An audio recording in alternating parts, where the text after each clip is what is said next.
स्वागत है सभी बच्चों का। और शुरू करते हैं आज की क्लास। और आज जो है आपका ये जो मैं क्लास है ये मैं 14 फरवरी को ही मतलब रिकॉर्ड कर रहा हूँ। और ये आपको जो है इसको जो अपलोड करूँगा वो कल करूँगा मैं। और आज मैंने जो है क्लास जो डाली थी और जो आज की जो क्लास थी उसमें वैलेंटाइन डे के लिए आपको बधाई दी थी। लेकिन एक चीज़ और जो है वो बड़े मतलब मेरे को भी थोड़ा सा उस पर अफसोस है कि मैं भूल गया, भूलना नहीं चाहिए था। जो पुलवामा में जो हमारे साथ जो पड़ोसी का दुर्व्यवहार हुआ था और जो शहीद हुए थे, हमें उनको भी मतलब याद करना चाहिए। और उनके लिए भी जो है दो शब्द या भाई थोड़ी सी देर के लिए चुप्पी साध के श्रद्धांजलि कह लो या कुछ भी कहो। वैसे तो हमारे जो सरकार ने उसका मुंह तोड़ जवाब दे दिया था, लेकिन जो चले गए उनका लिए तो जो है कुछ न कुछ तो हमारी वही फर्ज बनता ही है। और वो हम यही कह सकते हैं भाई उनकी आत्मा को शांति मिले। और शायद उनको मतलब संतुष्टि मिली भी होगी कि हमारी सरकार ने जो है तुरंत मतलब उसका बदला लिया था और मुंह तोड़ जवाब जो है दुश्मन को दिया था। लेकिन हम जो है इसको उस दिन को याद करते हैं तो वो दिन जो हमें बिल्कुल काला दिवस के रूप में मतलब याद आता है। तो भैया आप सभी को जो है इस बात का भी मतलब थोड़ा सा आज के दिन एहसास रखना चाहिए कि भी हमारे जो जवान जो शहीद हुए थे उनके प्रति हमारी जो भावना है वो हमेशा मतलब भाई उनके परिवार के प्रति हम मतलब संवेदनशील रहें। और इन्हीं शब्दों के साथ शुरू करते हैं आज की क्लास। और ये रहा आपका पहला क्वेश्चन। प्राचीन भारत में निष्क से जाने जाते हैं स्वर्ण आभूषण, गाय, तांबे के सिक्के, चांदी के सिक्के। और इसका जो सही जवाब है वो हो जाएगा आपका ऑप्शन ए, स्वर्ण आभूषण जो है इसका सही जवाब है। योग दर्शन के प्रतिपादक हैं पंतजलि, गौतम, जैमिनी, शंकराचार्य। और इसका जो सही जवाब होगा वो हो जाएगा आपका ऑप्शन ए, पतंजलि जो है इसका सही जवाब है। उपनिषद पुस्तकें हैं धर्म पर, योग पर, विधि पर, दर्शन पर। और इसका जो सही जवाब है वो है ऑप्शन डी, दर्शन पर जो है उपनिषद पुस्तकें आधारित हैं। आरंभिक वैदिक साहित्य में सर्वाधिक वर्णित नदी है सिंधु, तुर्द्री, सरस्वती, गंगा। और इसका जो सही जवाब है वो है ऑप्शन ए, सिंधु नदी जो है इसका सही जवाब है। उपनिषद काल के राजा अश्वपति शासक थे काशी के, कैकेय के, पांचाल के या विदेह के। और इसका जो सही जवाब है वो ऑप्शन बी, कैकेय जो राज्य है उसके वो शासक थे। अध्यात्म ज्ञान के विषय में नचिकेता और यम का संवाद किस उपनिषद में प्राप्त होता है?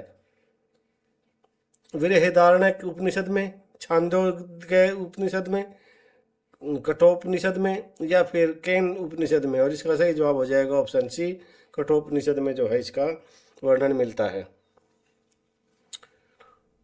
वैदिक नदी कुबा काबुल का स्थान कहाँ निर्धारित होना चाहिए? अफगानिस्तान में, चीनी तुर्किस्तान में, कश्मीर में या पंजाब में।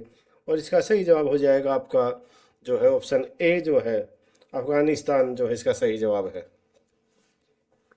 भारत के किस स्थान की खुदाई में लोहा धातु के प्रचलन के प्राचीनतम प्रमाण मिले हैं? तक्षशिला, अंतरजी खेड़ा, कौशाम्बी, हस्तिनापुर। और इसका जो सही जवाब है वो है ऑप्शन बी, अंतरजी खेड़ा में जो है लोह धातु के जो है प्रमाण मिले हैं, प्रचलन के प्रमाण मिले हैं।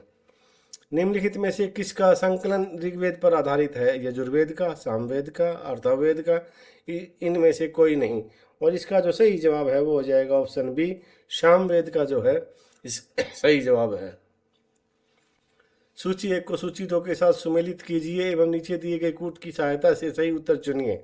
सूची 1 में जो है वेद दिए हैं और सूची दो में उनके बारे में बताया है भाई उसमें क्या था। ऋग्वेद संगीतमय स्त्रोत, यजुर्वेद स्त्रोत एवं कर्मकांड, सामवेद तंत्र मंत्र एवं वशीकरण, अर्थवेद स्त्रोत एवं प्रार्थनाएं। और इसका जो सही जवाब है वो हो जाएगा आपका ऑप्शन ए, 4 2 1 3 जो है इसका सही जवाब है। भारत के संविधान का कौन सा अनुच्छेद है जिसमें भारत के नियंत्रक और महालेखा परीक्षक का उल्लेख मिलता है? अनुच्छेद 352 में, अनुच्छेद 280 में, अनुच्छेद 156 में, अनुच्छेद 148 में। और इसका जो सही जवाब है वो हो जाएगा ऑप्शन डी, अनुच्छेद 148। भारत के प्रत्येक नागरिक का कर्तव्य होगा प्राकृतिक पर्यावरण का संरक्षण एवं सुधार।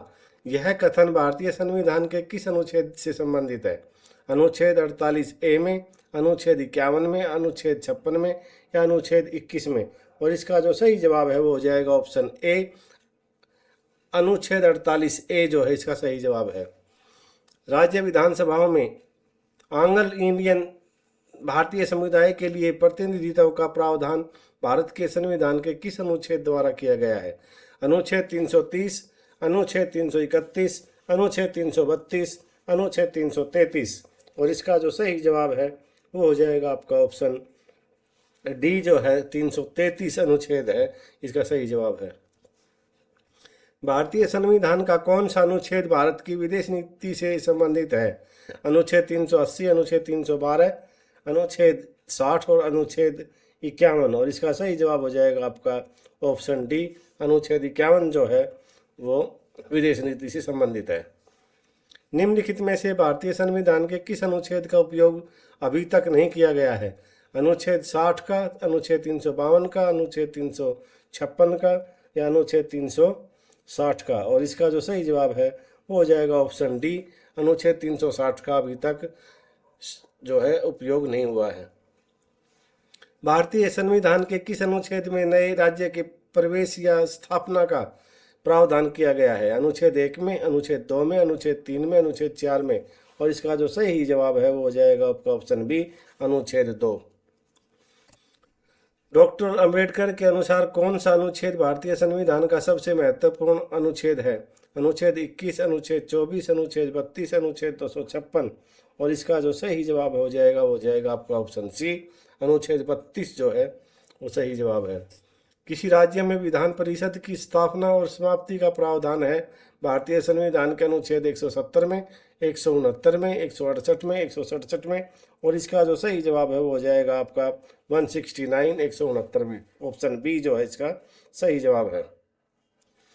भारतीय संविधान के किस अनुच्छेद में अनुसूचित जातियों और अनुसूचित जनजातियों के लिए आरक्षण का प्रावधान किया गया है? 365 में, 375 में, 315 में या 335 में। और इसका सही जवाब हो जाएगा अनुच्छेद 335, ऑप्शन डी जो है इसका सही जवाब है। निम्नलिखित में से कौन सा सही सुमेलित नहीं है? अनुच्छेद है और संबंधित राज्य है। 371 क नागालैंड, 371 ख असम, 371 ग मेघालय और 371 घ आंध्र प्रदेश। और इसका जो सही जवाब है वो ऑप्शन सी, 371 ग जो मेघालय है वो सही सुमेलित नहीं है। भारतीय रिजर्व बैंक आरबीआई की लेखा वर्ष की अवधि क्या है? अप्रैल से मार्च, जुलाई से जून, जनवरी से दिसंबर, अगस्त से जुलाई।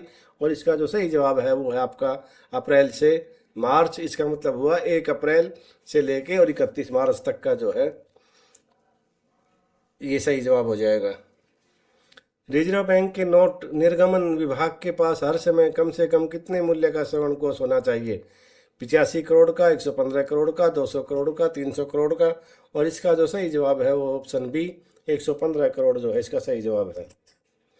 भारतीय रिजर्व बैंक करेंसी नोट जारी करता है नियत प्रत्यय प्रणाली के अंतर्गत, अधिकतम प्रत्यय की प्रणाली के अंतर्गत, न्यूनतम आरक्षण प्रणाली के अंतर्गत या अनुपाती आरक्षण प्रणाली के अंतर्गत। और इसका सही जवाब हो जाएगा ऑप्शन सी जो है आपका नियत न्यूनतम आरक्षण प्रणाली के अंतर्गत जो है करेंसी नोट जारी करते हैं भारतीय रिजर्व बैंक करता है। निम्नलिखित में से वह कौन सी भारत की शीर्ष बैंकिंग संस्था है जो मौद्रिक नीति को नियंत्रित करती है? भारतीय स्टेट बैंक, भारतीय reserve bank, axis bank, bank of India. और इसका सही जवाब हो जाएगा आपका ऑप्शन बी, भारतीय रिजर्व बैंक जो है इसका सही जवाब है। भारतीय रिजर्व बैंक की खुला बाजार कार्यवाही का अर्थ है क्रय और विक्रय वाणिज्य बिलों का, विदेशी मुद्रा का, स्वर्ण का या सरकारी बांडों का। और इसका जो सही जवाब है हो जाएगा ऑप्शन डी, सरकारी जो बॉन्ड जो होते हैं उनका जो है खुला बाजार कार्रवाई का जो सही अर्थ है। 1 रुपए के नोट पर किसके हस्ताक्षर होते हैं? वित्त मंत्री के, आरबीआई के गवर्नर के, वित्त मंत्रालय के सचिव के, इनमें से कोई नहीं। और इसका जो सही जवाब है वो हो जाएगा आपका ऑप्शन सी जो है, वित्त मंत्रालय के जो सचिव हैं, वित्त सचिव के जो इस पे साइन होते हैं। ₹10 के नोट पर किसके हस्ताक्षर होते हैं? वित्त सचिव भारत सरकार, वित्त मंत्री भारत सरकार, गवर्नर भारतीय स्टेट बैंक, गवर्नर भारतीय रिजर्व बैंक। और इस प्रकार सही जो जवाब है वो ऑप्शन डी जो है, गवर्नर भारतीय रिजर्व बैंक के जो गवर्नर है उनके जो है साइन होते हैं। अगला क्वेश्चन है आपका, भारत में 50 रुपए के करेंसी नोट पर किसके हस्ताक्षर होते हैं? भारत के राष्ट्रपति के, आरबीआई के गवर्नर, वित्त मंत्री, भारत के प्रधानमंत्री। और इसका सही जवाब हो जाएगा आपका रिजर्व बैंक ऑफ इंडिया के गवर्नर के जो है साइन होते हैं। भारतीय करेंसी नोटों के पिछले भाग पर कितनी भाषाएं मुद्रित होती हैं? 12, 13, 14, 15। और इसका सही जवाब है ऑप्शन डी जो है 15 भाषाएं। ₹2000 के भारतीय बैंक के नोट पर छपा मंगलयान क्या दर्शाता है? अंतरिक्ष में भारत का पहला उद्यम, भारतीय अंतरिक्ष यान शक्ति, भारतीय आर्थिक विकास, भारत का तकनीकी विकास। और इसका सही जवाब है ऑप्शन ए, अंतरिक्ष में भारत का जो पहला उद्यम है वो इसका सही जवाब है। हाल ही में आरबीआई द्वारा जारी 50 रुपए के नोट के पृष्ठभाग में निम्नलिखित में से किसका रूपांकन किया गया है? मंगलयान का, हम्पी का पत्थर से बना रथ, लाल किला या सांची स्तूप। और इसका जो सही जवाब है वो हो जाएगा आपका ऑप्शन डी, सांची स्तूप जो है इसका सही जवाब है। नवंबर 2016 में जारी किए गए किस भारतीय नोट के पीछे मंगलयान का चित्र है? 200 रुपए के नोट पर, 500 रुपए के नोट पर, 2000 के नोट पर या 100 रुपए के नोट पर। और इसका जो सही जवाब है वो ऑप्शन सी, 2000 रुपए के नोट पर जो है मंगलयान का चित्र है। कृपया चैनल को सब्सक्राइब, वीडियो को लाइक और शेयर करें। धन्यवाद। और आज जो आपसे 32 क्वेश्चन पूछे गए हैं, आपको कराए गए हैं, उन सब के जवाब आपके सामने हैं। और इन्हीं शब्दों के साथ आज की क्लास को देते हैं विराम, और कल आपसे फिर मिलते हैं एक अच्छी और बढ़िया क्लास लेकर के। और तब तक के लिए सभी को जय हिंद, जय भारत।